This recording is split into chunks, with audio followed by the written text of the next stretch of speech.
concert with Miss Patty Austin?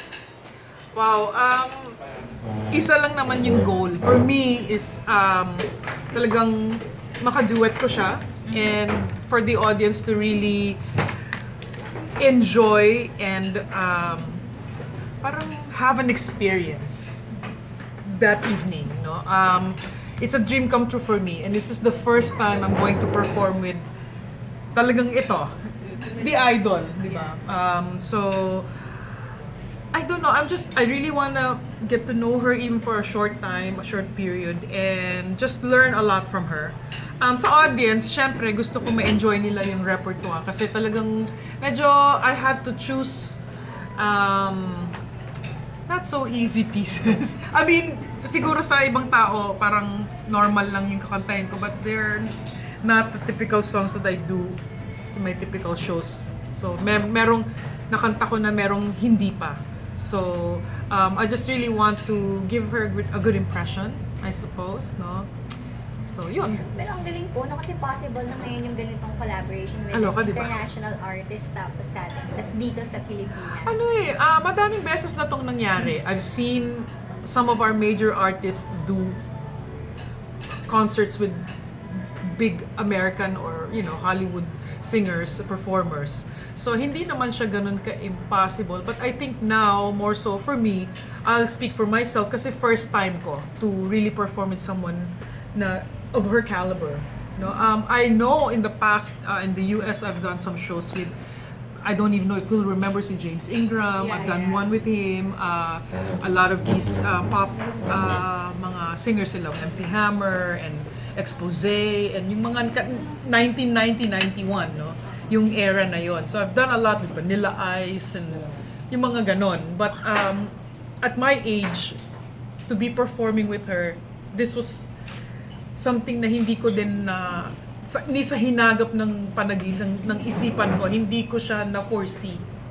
And I suppose, no, this happening now is just one of those things na blessing sa akin and talagang dream come true. So I'm really hoping that she and I can get to know a lot about each other kasi I mean, I'm sure hindi niya ako kilala. So I really want to also have her get to know me personally. No? Paano Not sa singing. paano po nag-start, Miss Jaya, yung collaboration? Paano nag-start na magkakaroon ng concert? Isa siyang malaking surpresa. Si Miss Flor Santos, one day, I just found, actually, okay, so I suppose she talked to Cornerstone. Hindi ko alam sinong kausap niya sa Cornerstone nung time na yon, but one of our managers, si Jeff Vadillo, gave me a text, Viber message. You're going to do a concert with Patty Austin, blah, blah, blah, blah, blah, blah, blah. Tapos, bagong gising ako sa umaga. So, medyo, alam mo yung isip mo tulog pa. So, talagang ginanong-ganong ko muna yung mata ko kasi, ano daw? Baka Patty, panaginip ano lang. daw? So, inalis ko siya ulit sa Viber, binalik ko siya sa Viber, yun pa rin yung text. So, pati yung response ko, sumisigaw, "Wow! Oh my God!" So, nag-screen message ako.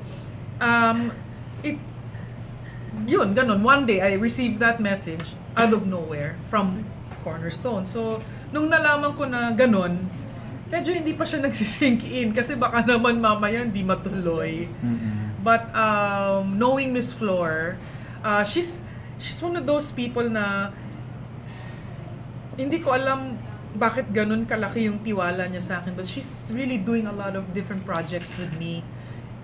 Iba yung ni-reveal niya sa akin a few months ago, hindi ito. Kaya nagulat ako na mauuna to. So may iba pa po? Yes. Hindi ko alam kung sabihin ko ba or ano, pero hindi pa. Wag muna daw. Yung isa pang concert. Wag mo na daw nga. Hindi nga, wala. Yes. That was her idea. She approached me, she called me, we talked about it. Talagang she really wanted me to do this in 30th year. Because sige, if you do it with me, I think we can handle this. Siyempre ako laging apprehensive. Ayoko, Diyos ko, natatakot ako. But I think it is time to own up to it, do a concert. And I'm happy na siya yung nag-approach at gustong gumawa. Ano pong kanta ni Miss Patty Austin yung gusto ninyong makaduet siya Ang kasama? dami. And yung kanta mo na gusto possible na makasama din naman siya. Kinabisa daw niya yung dahil tangi ko. Charot! Wow! Hindi, Totoo nga joke, po, joke. baka expect ng tao yan. Hindi. Joke lang yun. Ako, marami akong alam niyang kanta yung First Time Love. I don't think a lot of people know that kasi nasa David Benoit album yun na mga millennials, ewan ko na lang, mag-research kayo. May in love kayo doon, promise. Okay. Ni-record ko Any Other Fool. And I also sing If I Believe, All Behind Us Now. I've done Do You Love Me, It Might Be You version niya. Ang dami. So Even may How mga You Keep the ni-revive Music na po Playing. kayong mga songs niya? Yung Any Other Fool under Universal Records. Alam niya po yun siguro. Hindi ko alam. Hindi ko nga alam kung anong alam niya tungkol sa akin eh. Kaya medyo naninervyos ako. Pero ang dami kong gusto na ginagawa niya. Rhythm of the Street. Kasi 80s siya eh. So talaga idol po kayo ni Miss Patty? Idol ko siya. Idol niyo po siya talaga. One of my idols. Siya yan eh. Siya, Michael McDonald, Stevie Wonder, si Patty Austin, Shaka Khan, Michael Jackson, Dionne Warwick. Kasi yung 80s song ni Dionne Warwick, iba rin. It was like one of those, that was the era na music was just all around me. It was just, that's how I would memorize, record sa cassette, listen sa record, lyrics, ulit-ulit, sing, ganyan. So, yun yung mga inidulo ko. Bukod sa OPM, no? Miss na mga Jaya, singer. since na-mention niyo yung whining repertoire. Tas, Yung Christmas- sorry. Yung repertoire ng Oo. concert. Tapos, Christmas with Jaya and Patty. Can we expect yung songs niyo more on Christmas talaga mag-focus or Naman. I think the Christmas, for me, no, the Christmas came in because it's going to be in In December. December. And sa atin, Burr pa lang Christmas na. So, we were definitely going to do some Christmas Christmas songs. songs? Pero not. But the concentration is to do songs that were known for both of you? from both. Yung kung ano yung ginagawa namin.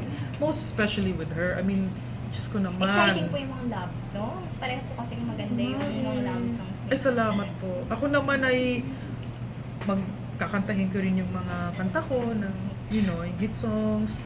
And I think I'm just gonna be on the side of the stage, really watching her. Kaya mauna na ako, tas chinelas ako, upo ako doon sa tabi, nanood ako. Kasi ang hirap palampasin nito. Ang hirap, no? Tawag dito, meron po ba, I mean, kailan po yung dating niya? Meron ba kayong rehearsal? Kasi parang, kailan po yung parang yung time talaga na mag-collab na kayo together? As far as her arrival, either 3 or 4? 3, no? December 3. That's my mom's birthday. Kaloka. Wow. Ang rehearsal is the 4th. Oo. Mm-mm. So, medyo ano to sa akin, surreal. No? So, this is the season when everything is just happening. Parang isang malaking regalo siya sa akin. So, when we meet on the 4th, good luck talaga. Ano po first One word? picture. First word na sasabihin niyo sa kanya once you see her? Hindi. Tumigaw na as a fan. And then, oh my goodness, Miss Patty, I've been dreaming about this for like a long time. Since I was 12 years old, honey.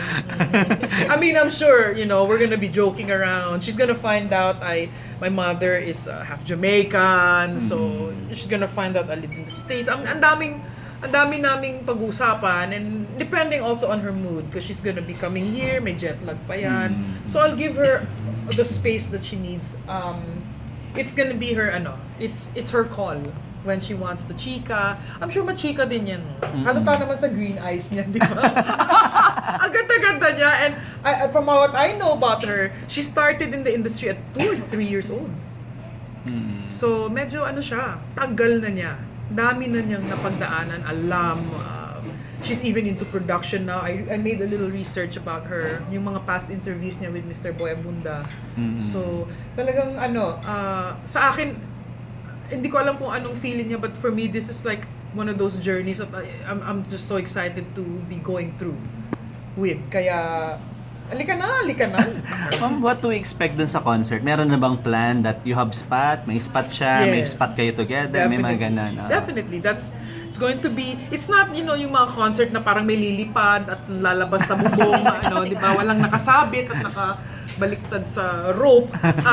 We're just going to It's all be about really music. singing. This is going to be singing from the heart, singing what people want to hear, and we're going to do duets together, and definitely to be in the same stage with her, to be featured as one of the artists and headliner, parang yun na yung ting, talagang ang saya-saya ko. So I'm really excited to be singing with her. We'll just finalize all the duets. Of course, Christmas songs, kasali. You have inputs po ba? Or may suggestions kayo? Anong kakantahin? May ganun po ba? Or parang... Sa part ko, nag-suggest ako kung ano yung mga kakantahin. And so, yun. Okay naman tayo. Or may request po ba kayo na sana i-duet namin together? To may ganun. Oo, kaya lang iba yung gusto niya. So, syempre, alam naman sabihin ko, ayoko niya. Kayo pa na. Ayoko niyan, te! Sabi niya, what's te? So, parang ano lang, siguro, because she said, her side suggested 2 songs na pagpipilian or both. So, surprise na lang siguro. And I hope I really can do the songs with her. Siyempre, gusto ko kantahin with her yung ano na isa, If I Believe. Pero hindi daw yun, ma'am. Di pwede. Kanya yun eh. Eh, di ba kinanta niya pa yung ano, It Might Be You? Hindi, syempre, di rin pwede. Wag na lang. Hindi, So kayo na lang mag-a-adjust for her. Parang ganun. Oo. And plus, she has so many other songs, versions of different songs na pwede pa rin namin gawin. No? Basta ako sa side lang, upo ako sa isang upuan at manunood. Kasi kantahin niya lahat yung favorites ko. Diba? Miss Jaya, at 29 years in the industry, ano po yung mga pinaka-highlights na for you yung mas may impact sa kanya? Highlights? Oh my goodness. Napakarami, no? Alam mo, ang hirap paliwanag kasi 30 years, meron pang plus yun eh. Kasi I started at the age of 10. Been working. So, napakaraming highlights. I mean, to be able to work with some of the best. And be friends with some of the best. Highlight na yun. Especially the local OPM artists na mga kaibigan ko. To be once with GMA7 and now with ABS-CBN. I mean, I never thought these things would happen. From ang daming na kasing rejections, ever since, no? So talagang, ang hirap mag-pinpoint ng highlight, but I think, ang pinaka talagang nagmarka sa akin is 1996, when I first came here, released a single, hindi ko alam na mag-hit, and then this was hit after hit after hit. It was, kala ko joke eh. But, kaya hindi ko siya na-absorb kasi hindi siya kapanipaniwala eh. Parang, okay, parang normal lang pala eh. Hindi pala siya normal na ganon. So, that was the time that I really got a taste of what success was all about. But, yun lang yung season na yun, na naramdaman ko na kaya ko pala. No? Meron din palang magtitiwala sa akin and meron din palang ganun kagandang blessing ka na manggagaling kay God na akala ko naramdaman ko na sa US nung nag-start ako doon. Hindi pa pala yun. Ito talaga, Pilipinas pa rin para sa akin yung nagbago ng buhay ko. It wasn't the US, although it was the beginning, but ito na yun, Philippines. Was the biggest highlight. So yeah, this is the first time na makausap namin kayo after the transfer of Miss Regine Velasquez. Yes. Ano po yung reaction ninyo? Or isa ba kayo sa unang kinonsult niya? Or isa kayo sa unang sinabihan niya na lilipat siya? Or sekreto rin on your part, nagulat na lang kayo?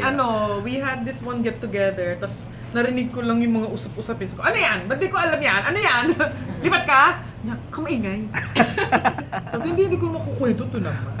But when I found out, na-excite kami, so chika. And then when she finally went and entered the entrance of ABS-CBN, parang, wow, what a day. It's like history in the making. Twitter was blowing up everywhere. I mean, Instagram, live here, live there. And I was just so in awe of how God can really just transform your life. Kasi sabay kami sa walk namin in Christ, no? And we know, alam namin kung ano yung mga pinag-uusapan namin a few years back. And for that to happen, ano ka na lang sit back and relax ka na lang. Enjoy the moment. Kasi kahit hindi ka magplano, merong nagpaplano. And so when that happened, we were also happy for her. And vibrating, ganyan. Talagang makikita mo yung ibang klaseng glory siya Parang for her, no? That's her journey. So we were all just looking and enjoying the moment with her. So nung nangyari yon, talagang alam ko, nothing's impossible. And when, Super close friends na po kayo, and I think I remember na even before she started having talks with ABS even for the transfer, parang nagkabiruan pa kayo na lipat kayo dito na parang tigilan nyo nga ako, na parang kayo talaga inaasar nyo, yung mga friend, kayo daw po, yung mga friends inaasar na lumipat na, pero hindi ayoko dito ako sa GMA. alam naman namin yon na, when you're committed, you will have to Stick. stick with your commitments. And when that commitment is done, next step. So, talagang ganun ang buhay, no? Unfortunately, if I may say so, hindi naman ako nagre-react dati, pero sa mga hindi kasi natuwa, they are entitled to their own opinions. Opinion nila yan But sometimes words can really cut really deep, no?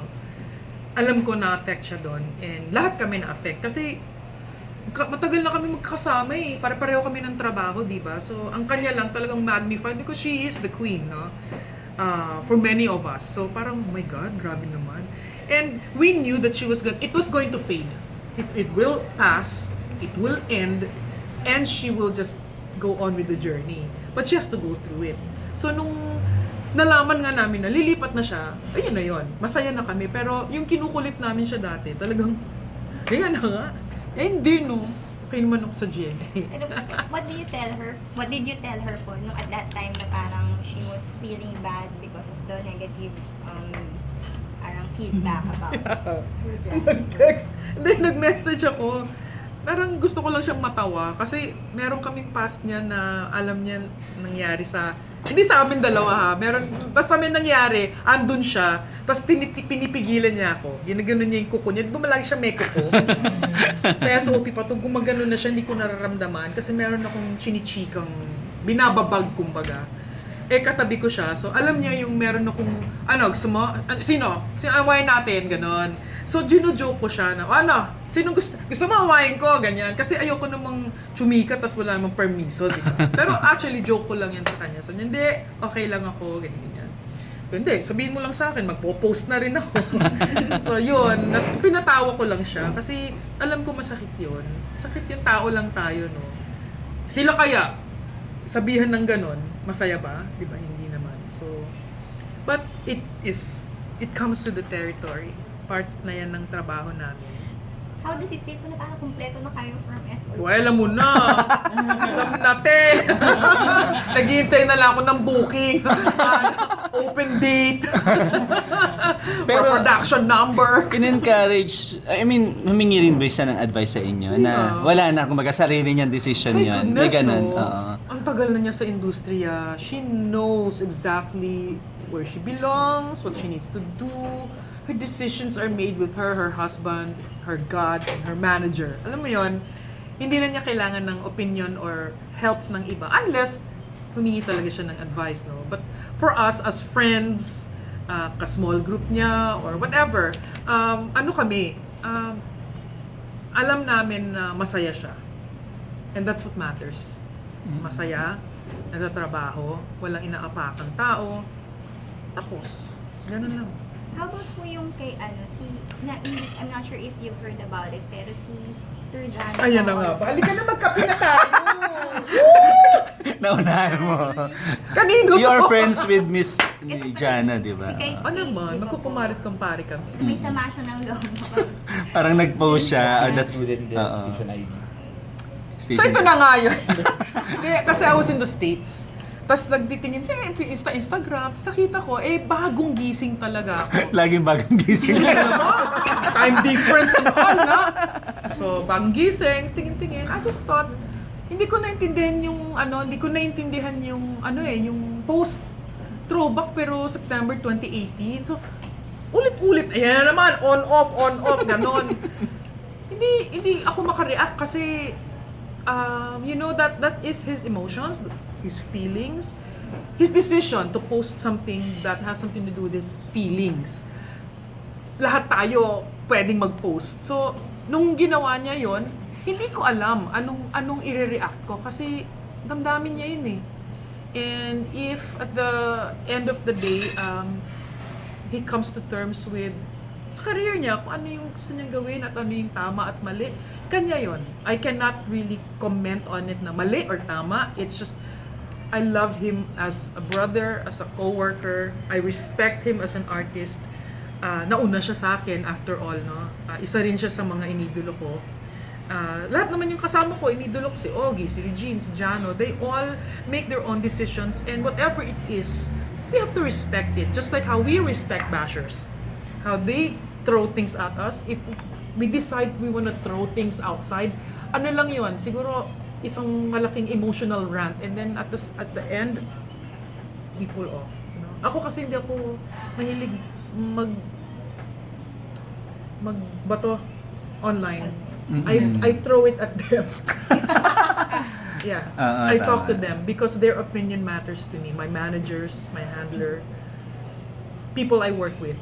And I do it in silence. Hindi niyo po ba siya tinanong or hindi niyo siya, yung sama ng loob? Hindi niyo siya hindi siya humingi ng sa inyo? Pa ako. Kasi ngayon time difference.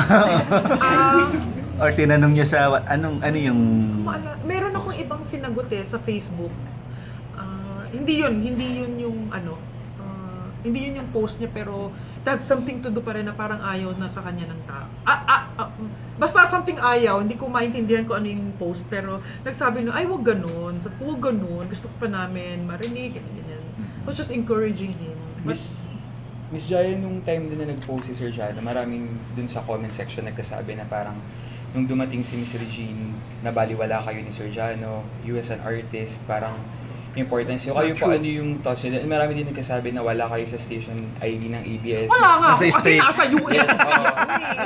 Yun lang nga. Siyempre, alam niya naman yung Pinoy, tinitingnan lahat yung nandun, di ba? Ano po yung thoughts nyo dun sa mga sinasabi ng mga tao? Hindi rin ako sumasagot. Kasi nga, baliktad yung oras ko eh. Pero wala pa yung personal grudge? Wala. You know, Diyos ko, no? Itong trabaho namin, pare-pareho kami na gusto lang namin makapagpasaya ng tao, to sing and share what we have as singers. Talent ito binigay sa amin to. Ano man ang laman nun sa labas, kanya-kanya na kami ng diskarte, and kanya-kanya kami ng kinang, or shine, or moment. Hindi mo pwede sabihin nakakainggit or nakakaano, kasi iba yun Iba-iba talaga. You can't compare. We all have different achievements. We've had our own moments under the sun and we are thankful na hanggang ngayon, yun na nga lang grateful na kami. At this age, 48, I'm still singing. I've done Soulja with... Uy, sobra ka! 47! Alam mo yan, di ba? Maging grateful ka. And wala na akong hihilingin pa, and I'm sure it's the same for them. We all have this feeling na nakaabot tayo, oh my goodness, hanggang ngayon, yes, rumaratsyada pa rin tayo. Huwag na tayo umarte. Diba? Just sing and sing and sing until wala na. Until our last breath. Just sing. And ako personally, I'm never jealous or envious because I know she also supports us. We all support one another.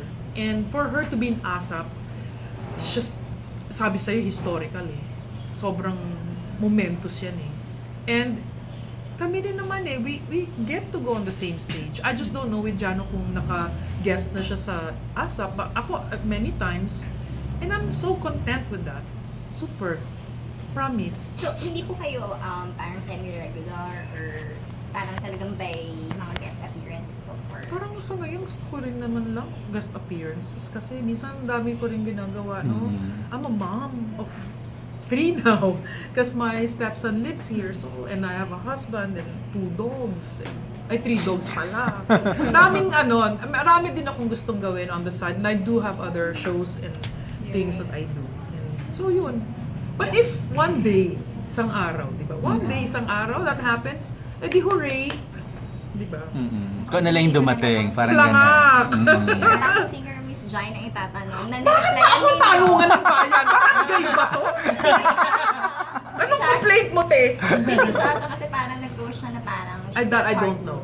I have no idea what that is all about. That you just messaged her sa Ano sabi ko? ang nag-heart ko at or Chuba, parang no? Kasi malungkot we're eh. here for you. Oh, malungkot eh, syempre. Sabi ko, love, love, love, I love you. Alam naman niya yun eh. But I still don't know what the cause or reason why she would post something like that. Pero sa akin, kung ano't ano man yun, it too shall pass. Diba?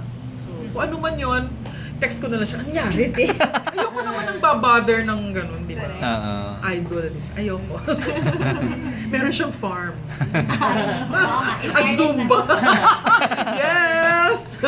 So, Are you looking forward to work with them in one concert or in one production? May ganun po ba Sila? kayong... Oo, I mean yung... ito nga nangyari yung pa. Yung pa na Diba? Sabi magkakasama sa'yo na kayo, di ba? Oo, nothing is impossible at this point.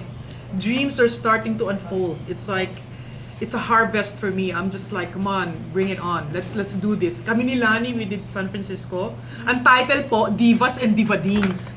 O, diba?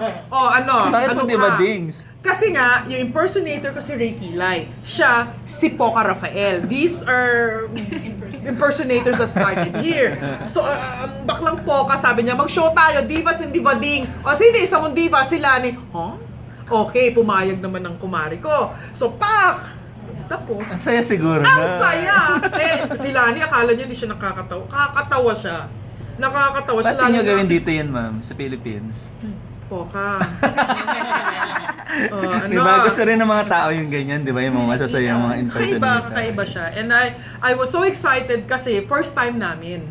Kaya nga lang may kasama mga Judings. Pero at the end of the day, I was just like, nagme-messagean nga kami, ganyan na, oh Mare, ready ka na ba? Si Songbird, para kumuuri naman. So, tara, sabi ko. Busy siya. In time.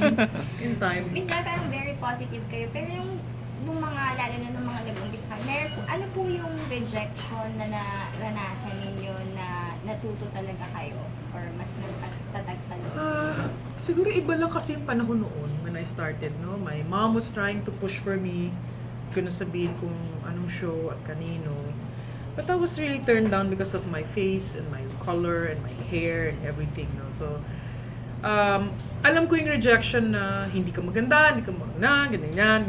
But at the end of the day, it's all about your talent. And when is your time? When is your moment? My moment didn't come here. God had to put me there sa US muna. Kasi mas bagay nga ako dun, di ba? Sabi niya, dito ka muna. Bigyan ka ng pangalan dito. Jaya, sige. O, tapos, tigil natin yan. Tapos, dito ka ulit. Balik. So, parang ganun lang yung plano niya. Ang daling i-picture, di ba? They don't want you here because you're supposed to be here first. Then after that, you come back and then that's it. You settle. And so, nung nangyari yun, meron ka pa rin feeling na you're fighting for something, di mo alam kung ano. And then at the end of the day, you forget it. You know what? Take me for what I am. This is how I look like. I've never done my nose. I've never done anything. You don't like it, don't look at me. May filter. So patatangusin ko na yung ilok sa filter at sa nose shade.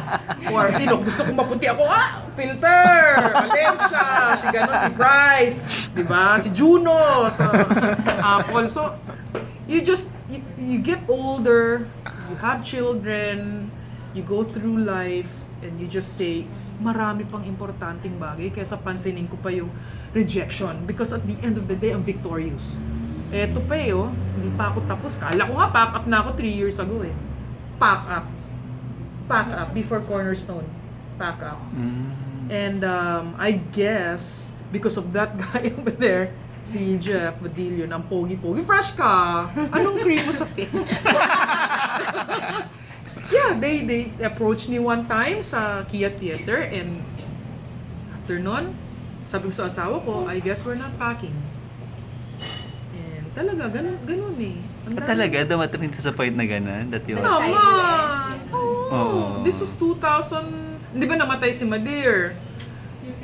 14? 15. Mm-mm. October. Oo. Tapos nag-birthday siya parang... Next, following year. Okay. Bibigyan niyo ako 1 taon. You and the kids go na. Sige, tas okay na. Then, I met with them. And I said, teka lang. I-unpack natin ang maleta. Charot. Hindi pa naman kami naging pake. Hindi We pa were just naman. talking about it. So yun, what a blessing. No? Cornerstone just became another parang magkikerry sa akin through the next journey. Ma'am, going back. Going back to Soul Ikaw Diva. kasi ka na! Ano po yung expect ng mga tao this coming December 6 para panoorin nila tong Soul Diva? They will just go and watch this concert because they love the songs that she has done. And definitely, kung hindi nyo pa siya napapanood at hindi nyo pa kami napapanood together, this is something that you don't want to miss kasi we're just going to give the best songs na alam namin na gusto ng audience. So yon. And then the fact that I will be able to perform with her, isa pa yun na parang siguro abangan din nila how will we sing together, paano yung rapport, paano kami mag-uusap, alam mo na, ang Impersonate niya po ba siya? Hindi kaya pang impersonate niya. Parang mahirap yun. I mean, di ba yung song, yung the Pero way... meron. May ganun po ba? Aabangan. Try natin. Kasi in-impersonate niya si Michael McDonald. Kaya ko rin i-impersonate si Michael McDonald. So, si Anita Baker. So, siguro maggaganong kami. But, I Maganda just have yan, to- ma'am. yeah. Suggestion. Yeah. I just have to wait for her to come though. Marami kami pa. Ako nga, Pilita Corrales, kaya imitate eh. So, ang dami namin pwedeng gawin. And we'll come with all that plan as soon as she arrives. I'm sure madali lang yan. Super pro yan eh. Ma'am, please invite them. Wait, punta ka sa I'd like to invite everyone, lahat po kayo, iniimbitahan namin manood ng Christmas with the Soul Divas, Miss Patty Austin and myself. December 6, of course, with L.A. Santos. Kasama siya. Yes, mamaya you can interview him also. Thursday, 8 p.m. at the Theater at the Solaire. And brought to you by Dream Wings Productions. And I'm just telling you right now, you're going to have a very wonderful evening listening to all her hit songs and all the songs that I'm going to present. Magiging masaya po ang inyong gabi and you will totally reminisce. This is a night to reminisce. So napakasaya nito. Punta kayo, mga titos and titas, even your kids, bring them along. And I can't wait to meet and sing with the Miss Patty Austin. Thank you.